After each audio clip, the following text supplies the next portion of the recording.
Buenas tardes. ¿Ya? Gracias.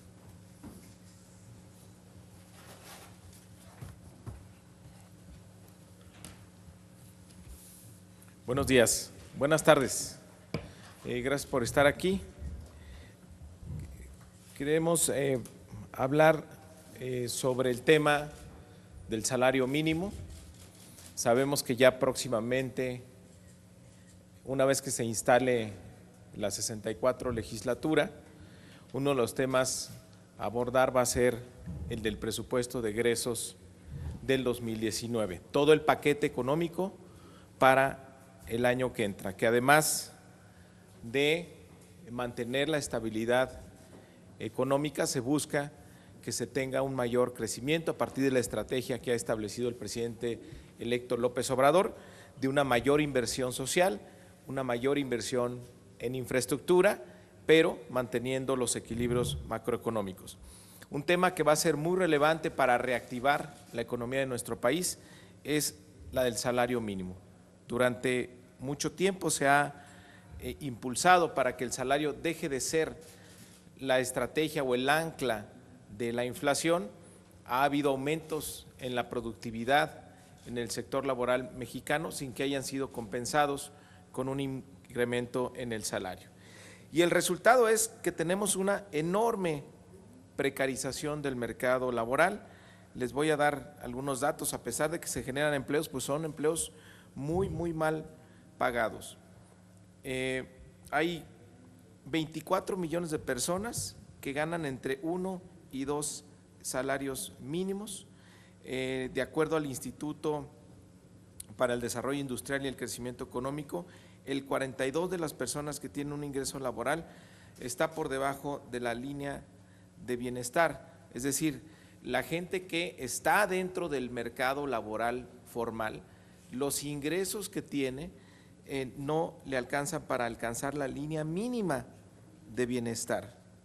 El 42% de cada 10 empleos formales, 4 ganan los trabajadores de manera insuficiente para tener la línea mínima de bienestar. Entonces tenemos una precarización laboral muy importante. Ahí la propuesta que ha hecho el presidente electo para la Secretaría del Trabajo, la compañera Luisa María Calderón, ha hecho la propuesta de que el salario mínimo para el año siguiente esté por encima de los 100 pesos. En los sectores empresariales han manifestado su simpatía porque el salario esté en alrededor de 98 pesos, que sería el mínimo para cubrir el bienestar, la línea de bienestar. Actualmente está en 88 pesos y la propuesta que ha hecho el gobierno electo es que esté por encima de los 100 pesos en 108 para el año que entra. Esto propiciaría una reactivación del mercado interno para el año que entra. Por supuesto, se haría siguiendo la recomendación de Banco de México para que no se convirtiera en un factor inflacionario. Ese es un punto. Segundo, haciendo un balance del salario en los últimos 30 años y la institución que se encarga de incrementar, de determinar los incrementos, la CONASAMI, pues vemos que ha sido completamente inútil su existencia, porque el salario ha tenido un deterioro muy importante desde principios de los 80s a la fecha, con una pérdida del poder adquisitivo del 70%. Entonces, fíjense nada más, el director de la CONASAMI gana más que el presidente de la República. Son de estos excesos que hay por toda la administración y tenemos una comisión que tiene un presupuesto determinado al año y la verdad es que no tiene ningún impacto. Entonces, estamos proponiendo que para el año que entra, pues ya nos deshagamos de la CONASAMI como parte del paquete de austeridad. No tiene ningún sentido que exista este organismo. Efectivamente, la Constitución establece que tiene que haber una comisión, pero nuestra propuesta es que ésta se haga con funcionarios de la Secretaría de Hacienda, con funcionarios del Banco de México y por supuesto con representantes del sector obrero patronal, pero pues que ya no tengamos ahí esta estructura que les cuesta a los mexicanos y que pues, realmente no ha dado ningún resultado.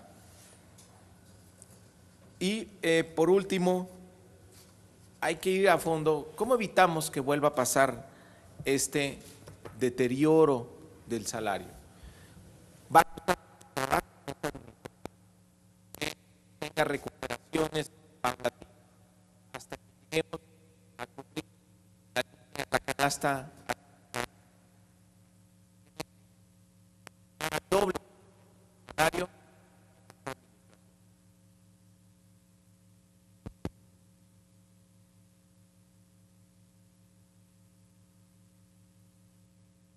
Los 6, 8, 10. ¿Se escucha mejor este? Que lo cambiamos. A ver, que lo cambiamos, a ver.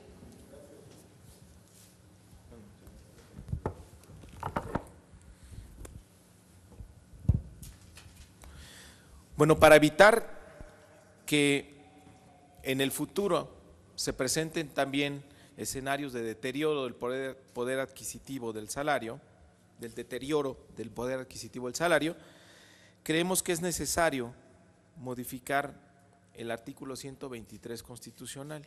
Se nos quedó muy viejita esa redacción.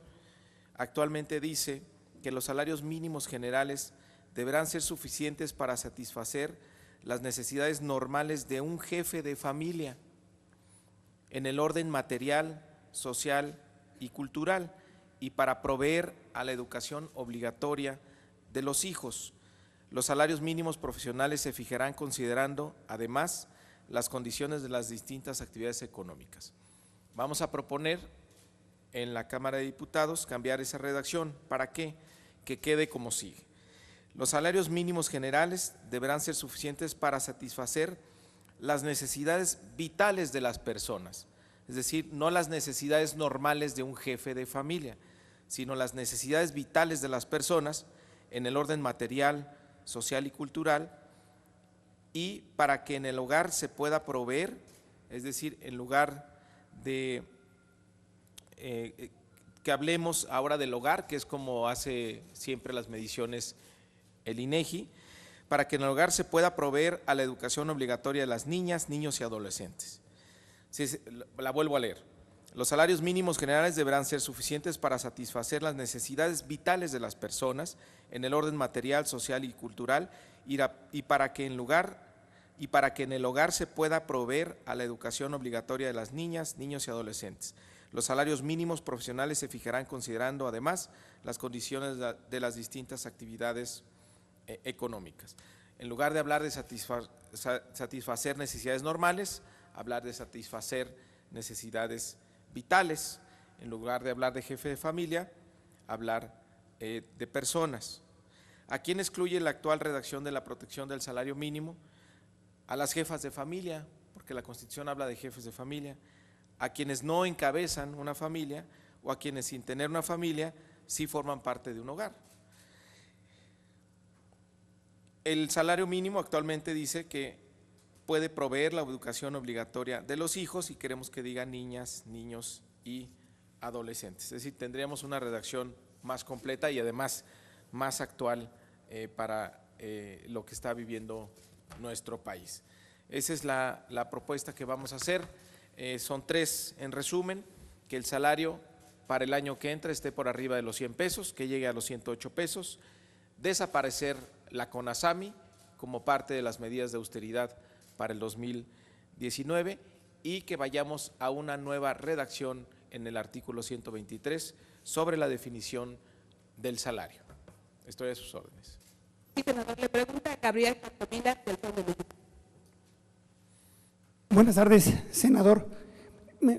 Más allá de esta postura de modificar el 123 constitucional, ¿no podría ser más claro de cómo van a plantear o a vigilar que los precios de la canasta básica pues no se vulneren, no incrementen, pues, porque de alguna manera esto pulveriza casi en lo inmediato el salario mínimo? Y bueno, le pongo un ejemplo: ¿De qué le sirve a un trabajador, a una ama de casa, a una jefa de familia que ustedes le aumenten el salario si, por ejemplo, las gasolinas están sumamente caras y esto de alguna manera genera aumentos en cascada desde el transporte hasta el alimento más básico, el menos indicado?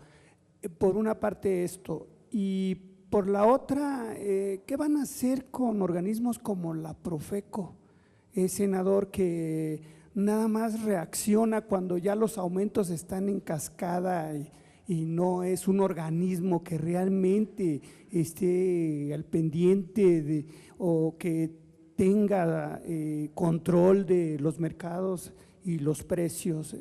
Estas dos preguntas, por favor. Gracias por sus respuestas, senador. No, ahí tienes toda la razón, coincido contigo. Bueno, en 2017, debido al gasolinazo, el impacto que hubo en la canasta básica fue que tuviera el doble de inflación de lo normal, les llegó más de 10% el costo de la canasta básica, y esto pues deja en gran vulnerabilidad a millones de personas que están en el rango de 1 y 2 salarios mínimos. Y tuvimos un aumento pues de 8 pesos en el salario mínimo, pero pues se lo comió el aumento en la canasta básica. Es decir, no hubo una recuperación real de poder adquisitivo de los trabajadores.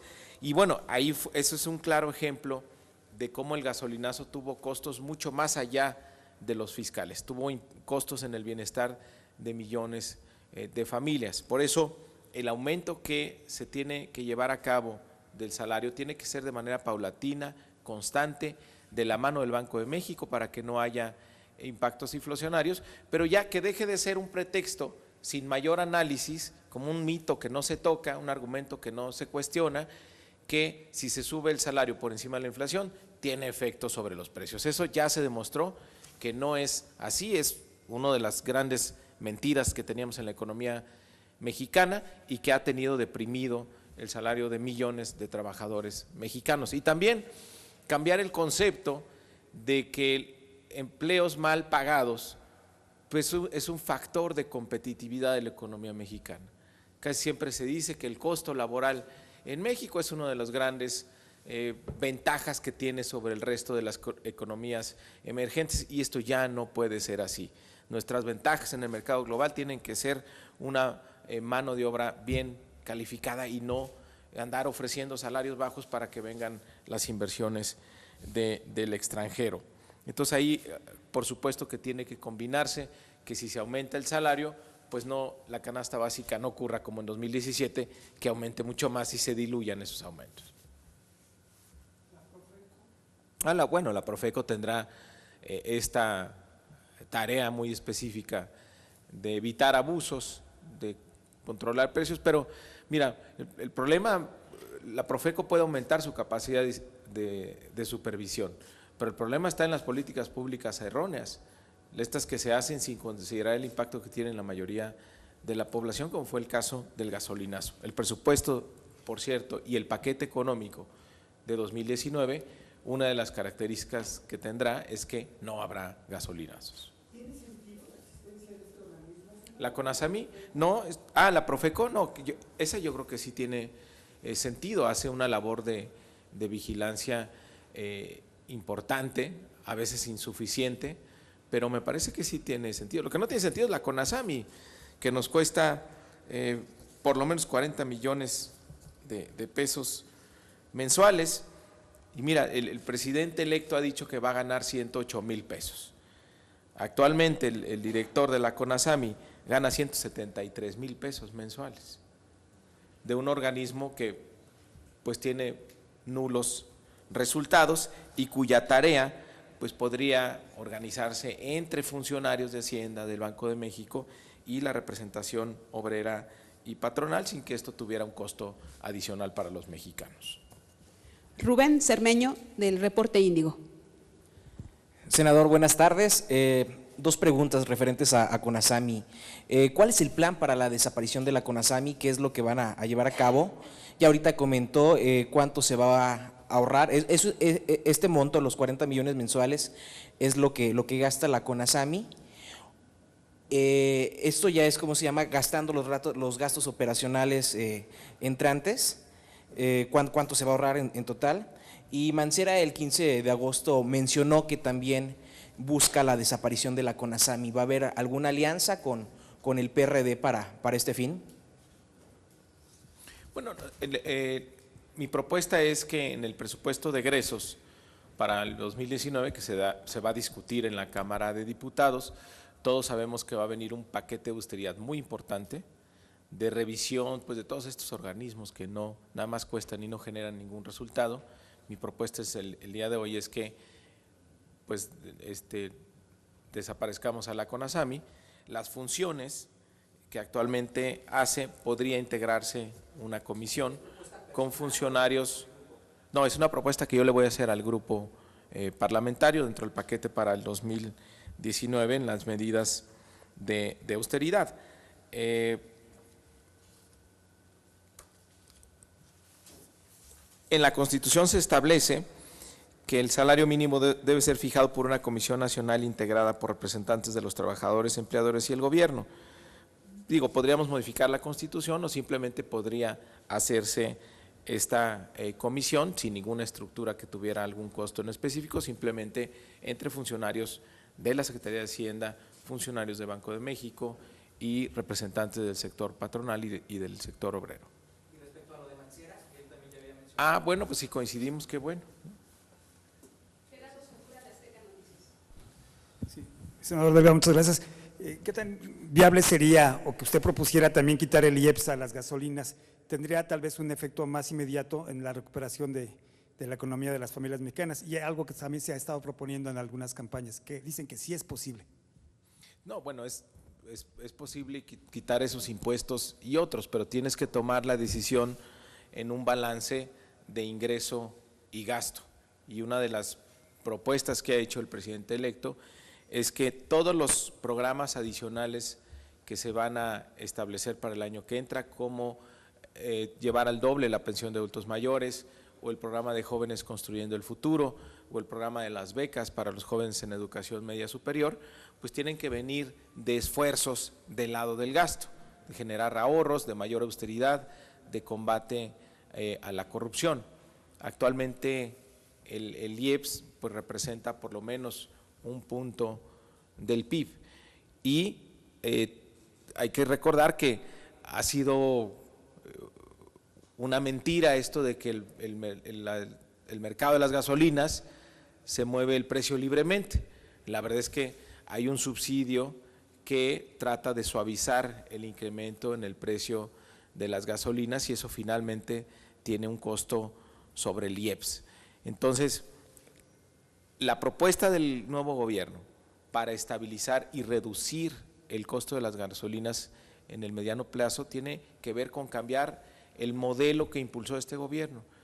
¿Este gobierno qué hizo? Por un lado, dejó de invertir en las refinerías, más de 80,000 millones de pesos de recortes solo a las refinerías, están produciendo por debajo del 40% de su capacidad. Y esto propició que cada vez importemos más gasolinas. El 73% de la gasolina que consumimos en México es importada. Entonces estamos sujetos a los vaivenes del precio internacional y estamos excesivamente expuestos. ¿Cuál es la propuesta? Recuperar las refinerías, llevarlas a su máxima capacidad y además construir 2 refinerías medianas y con esto aumentar la producción nacional, con ello reducir costos y depender menos de los vaivenes de los precios internacionales. Esto es una política pública que en el mediano plazo te puede llevar a que reduzcas el costo de las gasolinas. Senador, buenas tardes. Le quisiera preguntar, esta propuesta para el tema de los salarios, ¿cómo se va a negociar con los empresarios que han propuesto que suba en este año, pero una parte mínima? Y también en otros temas quisiera ver si me podrá responder. Este reconocimiento que hizo Andrés Manuel López Obrador de que no se puede modificar el regreso de los militares de inmediato porque la Policía Federal no está preparada y preguntarle si desde la Cámara de Diputados van a exigirle a los gobernadores que ahora sí se pongan a trabajar en las policías, porque fue ahí en esa Cámara donde frenaron la minuta que enviaron del Senado sobre un mando policíaco. Sí. Gracias. Bueno, los organismos empresariales han hablado de que el salario mínimo podría estar mínimo en 98 pesos, es decir, el margen por el que estamos hablando ya es mínimo. Nosotros pensamos que debe estar por encima de los 100 pesos. Entonces es algo que se tendría que pactar con ellos, pero yo lo que veo es que ya se rompió el mito de que el salario mínimo no puede moverse o que desataría mucha inflación o que… Me parece que eso ya lo superamos y eso está muy bien. Entonces ya es entrar en una discusión de cuánto es lo razonable. Hay que escuchar a los empresarios, hay que escuchar al Banco de México, pero nosotros pensamos que puede pasar los 100 pesos. Respecto de los militares, ahí el problema ha sido, desde que Calderón sacó el ejército a las calles, es que se abandonó la idea de hacer una policía federal. Hubo esfuerzos en la administración de Calderón que fueron abandonados completamente en la administración del presidente Peña y prácticamente se mantiene el mismo número de policías federales. ¿Qué ha dicho el presidente electo? La Policía Federal no está lista para sustituir en su totalidad y en todo el país la presencia del ejército. Sin embargo, tendrá que acelerarse esta formación de policías para que esto ocurra en el mediano plazo. Y ahí, ¿por qué nos opusimos tanto a la Ley de Seguridad Interior? Porque justamente era un incentivo perverso, si se regularizaba ya la estancia del ejército en las calles, a que hubiera la formación de policías. Si aún así, en la condición tan dudosa, de dudosa legalidad de esta actuación del ejército y la marina en labores de seguridad pública, si aún así no se pusieron a formar policías, si esto se regularizaba, si esto se normalizaba como lo propuso la Ley de Seguridad Interior, pues no iba a ocurrir nunca, porque iban los incentivos contrarios a que se formaran policías. En el nuevo gobierno se va a poner mucho énfasis en que sí se formen de manera profesional estas policías. ¿Y qué función tendrían los gobernadores? Los gobernadores son corresponsables en esto, también les toca. Los gobernadores han estado muy cómodos en que se les deteriora la seguridad y le piden al secretario de Gobernación que le mande la presencia del ejército, pero si revisas las inversiones que haces en materia de seguridad, los gobernadores pues no son las más importantes, a pesar de que la gente lo que más les reclama es recuperar la tranquilidad.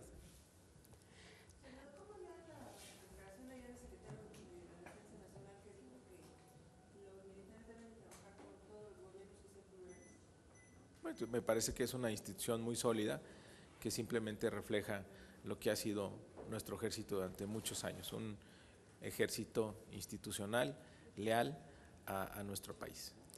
La última pregunta es de Evelyn Cervantes, de Reforma. Gracias. Buenas tardes, senador. Quisiera preguntarle, por un lado, ¿cuántos empleados estarían saliendo la CONASAMI? Y retomando nada más, ¿hay alguna especie de calendario? ¿En cuánto tiempo tendría que dejar de operar?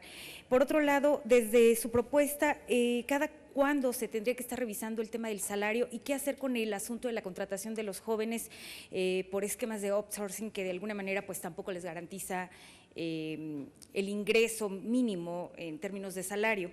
Y quisiera también aprovechar para preguntarle qué opinión le merece en términos de los trabajos que están concluyendo de las legislaturas y que pues la mayoría de los senadores se fueron de viaje, están entregando por ahí un informe donde traen hasta un reporte de 15,000 pesos diarios de viáticos.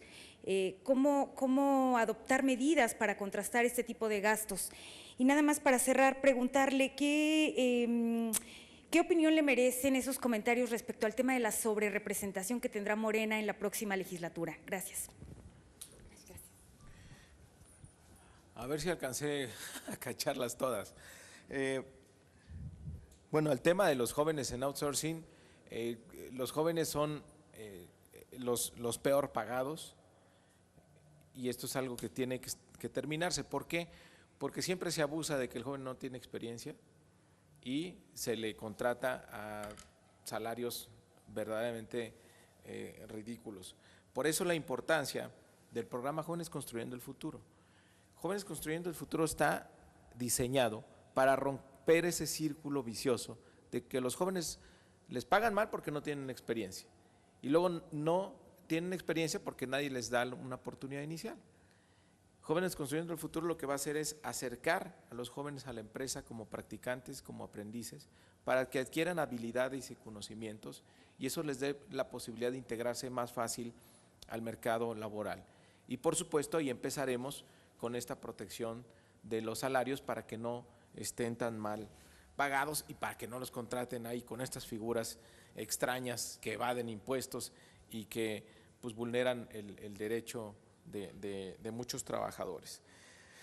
Lo de la CONASAMI, bueno, hay que hacerlo con mucho orden, ¿no? Se ha dicho también que se va a cuidar el tema de los trabajadores de base, eso tendríamos que verlo a detalle, pero pues así va, así, no lo sé, pero así va a ocurrir también con muchas áreas del gobierno. El tema de los senadores y viáticos, bueno, ya el senador Ricardo Monreal, coordinador de la bancada de Morena para la siguiente legislatura, ha hecho ya una propuesta de austeridad para aquí, para el Senado. Entiendo que la está planteando de manera inmediata para que entre en vigor desde septiembre y para que el año que entra el Senado le cueste un 30% menos a los mexicanos. Perdón si me salté algunas. Lo del tema sobre representación de Morena. No, bueno, pues ese es ahí un jaloneo del PT. Ahí yo le haría un respetuoso llamado al PT y para que veamos hacia adelante. La gente le dio la confianza a la coalición Juntos Haremos Historia para llevar a cabo la cuarta transformación. Entonces hay mucha tarea por hacer. La verdad es que no vale la pena dividirnos ni desgastarnos por 2 o 3 diputaciones plurinominales cuando hay tanto por hacer hacia adelante y cuando tenemos enfrente esta oportunidad histórica. Yo ahí le haría un llamado respetuoso al PT para que miremos hacia adelante y nos pongamos a trabajar ya en la agenda legislativa que acompañará al presidente electo Andrés Manuel López Obrador. No tenemos más preguntas registradas, señor Muchísimas senador. gracias. Muchas gracias a usted.